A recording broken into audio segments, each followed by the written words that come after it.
Times today news కి స్వాగతం. బాపట్ల జిల్లా నిజాంపట్నం మండలంలోని ఆక్వా పార్క్ కోసం భూమిని పరిశీలించిన జిల్లా కలెక్టర్ జె వెంకటమురళిని మర్యాదపూర్వకంగా కలిసిన మంత్రి అనగాని సత్యప్రసాద్ సోదరుడు శివప్రసాద్, జెడ్పీటీసీ నరసుబ్బయ్య, పంతాని మురళీలు తీర ప్రాంతాల్లోని మత్స్యకారులు అభ్యున్నతి కోసం, ఆక్వా అభివృద్ధి కోసం రాష్ట్ర ప్రభుత్వం ప్రయత్నాలు ప్రారంభించిన కలెక్టర్ సర్వే పనులను వేగంగా నిర్వహించాలని మత్స్యశాఖ అధికారులకు ఆదేశించిన కలెక్టర్ వెంకటమురళి. ఇక్కడ ప్రెజెంట్ అనుకోవడం మ్యాన్గ్రూవ్స్ ఉన్నాయి తర్వాత సపరేట్ సర్వే చేసాం సార్. ఇప్పుడు మనం ఇక్కడ జెండా పెట్టాం సార్. ఈ పాయింట్ అనేది ఈ రోడ్ ఈ పాయింట్ అనేది సార్ ప్రపోజ్ ఆ తుమ్మ చెట్టుకి ఈ ఫ్లాగ్ కాడ నుంచి ముందుకు అటుపక్క వెళ్ళాలి. మనకి అక్కడ టెంపుల్ కనబడుతుంది సార్, కనబడుతుంది సార్. ఇక్కడ స్ట్రక్చర్ ఇప్పుడు మామూలుగా మనం అట్లా వెళ్ళలేదు.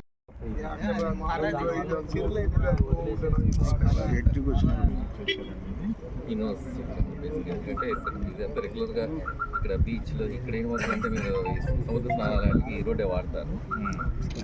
ఇది అది టెంపుల్ కూడా శివాలయం.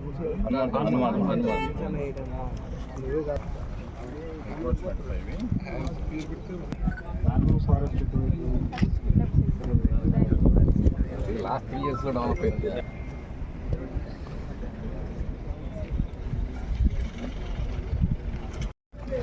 మనకు బే ఆఫ్ బెంగాల్లో నుంచి ఏదైతే సీ అనేది కొంచెం వెనక్కి వెళ్ళడం వల్ల కొంత ల్యాండ్ అనేది మనకు అవైలబిలిటీలోకి వచ్చింది. ఇది న్యాచురల్గా కూడా జరుగుతుంటుంది. కొన్ని చోట్ల ముందుకు వస్తుంది సీ. మన గవర్నమెంట్ ల్యాండ్ కావచ్చు, ప్రైవేట్ ల్యాండ్ కావచ్చు, సీలో మునిగిపోతుంది. కొన్ని చోట్ల ల్యాండ్ మనకి మా సీ వెనక్కి వెళ్ళడం వల్ల ల్యాండ్ అవైలబుల్లో కూడా వస్తుంది. సో ఇది న్యాచురల్ ఫినామినన్. అట్లాంటినే ఇక్కడ కూడా ఇప్పుడు మనకి సుమారు 300 ఉంది కదండి, 300 సుమారు ఎకరాలు బే ఆఫ్ బెంగాల్ వెనక్కి లాక్కోవడం వల్ల మనకు ఒక ల్యాండ్ అవైలబిలిటీ వచ్చింది. దీన్ని ఒక బెస్ట్ యూటిలైజేషన్గా ఎలా చేసుకోవచ్చు అనేటువంటిది జిల్లాలో ముందుగా నుంచి ఒక ప్లాన్ ఉంది.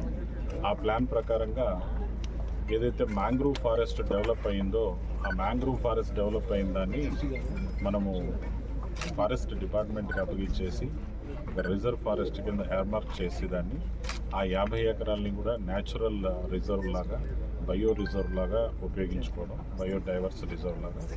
అదేవిధంగా ఏదైతే మరో 50 ఎకర్స్ టూరిజం వాళ్ళకి ఇస్తున్నామో అందులో వాటర్ కైండ్ ఆఫ్ స్పోర్ట్స్ అంటే సీతో లింక్ ఉన్నటువంటి టూరిజంని డెవలప్ చేసుకోవడం అనేటువంటిది ఆ 50 ఎకర్స్లో. రిమైనింగ్ 192 ఎకర్స్ ఏదైతే ఉందో దాన్ని ఆక్వా పార్క్ అనే దానికి ప్రపోజల్ ఇవన్నీ కూడా గతంలోనే చేయడం జరిగింది. సో ఆక్వా పార్క్లో మనం ఏమేమి యాక్టివిటీస్ చేస్తామంటే గతంలో కూడా చెప్పిన ప్రకారంగా ఏదైతే మనము ఈ రోజున కోస్టల్లో ఏపీలో వనామి అనేటువంటి ప్రాన్ కల్చర్ని మనం ఎక్కువగా చేస్తున్నాం. దానికి అనేక రకాలైనటువంటి డిసీజెస్, సస్టైనబిలిటీ తగ్గిపోవడం, దాన్ని కంటిన్యూగా మనం చేయడం వల్ల దాంట్లో ఒక డైవర్సిటీ లేకపోవడం వల్ల దానికి ఈజీగా పెస్ట్కి వీటికి అన్నిటికీ అట్రాక్ట్ అయిపోవడం వల్ల సో దాంట్లో ఉన్న ఇబ్బందులు ఉన్నాయి. సో దాని ప్రకారంగా మనం వేరే ఇంకేదైనా సస్టైనబుల్ అయ్యేటువంటి సీడ్ని, వెరైటీని తెచ్చుకోవాలంటే ఈ రోజున మనం పాండిచ్చేరి లేదా చెన్నై అట్లా దూర ప్రాంతాల మీద డిపెండ్ అయిపోతూ ఉన్నాం. సో దీన్ని చూసుకొని తగ్గించుకొని మనము సెల్ఫ్గా ఇక్కడ ఒక మంచి బ్రీడ్స్ని వీటిని డెవలప్ చేసుకోవడానికి, అదేవిధంగా ఏదైతే సీ వీటి లాంటివి వెరైటీస్ని కూడా ఇక్కడ డెవలప్ చేసుకోవడానికి, వీటన్నింటికి కూడా మనకు బ్రహ్మాండంగా ఉపయోగపడేటువంటి ఇది ఉంది. సో ఏదైతే మనం సీ కల్చర్ చేస్తున్నారో, సీ ఫుడ్ సంబంధించి ఆక్వా కల్చర్ చేస్తున్నారో వాళ్ళందరికీ ఉపయోగపడే విధంగా ఇక్కడ జరుగుతుంది హ్యాచరీస్ ఇవన్నీ కూడా. సో ఆ విధంగా ఉపయోగపట్టుకునే క్రమంలో ఈ ల్యాండ్ ఐడెంటిఫై చేసుకోవడం అనేది జరిగింది.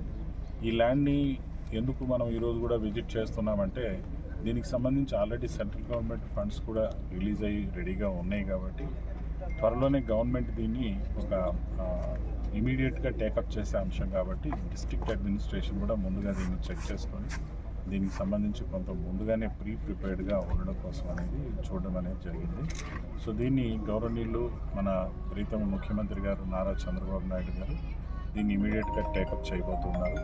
అందువల్ల మనం ముందుగా దీని యొక్క విషయాలన్నింటినీ చూసుకోవడం కోసం డిస్ట్రిక్ట్లో ఉన్న ఆఫీసర్లు అందరూ ఇక్కడికి రావడం అనేది జరిగింది. Thank you.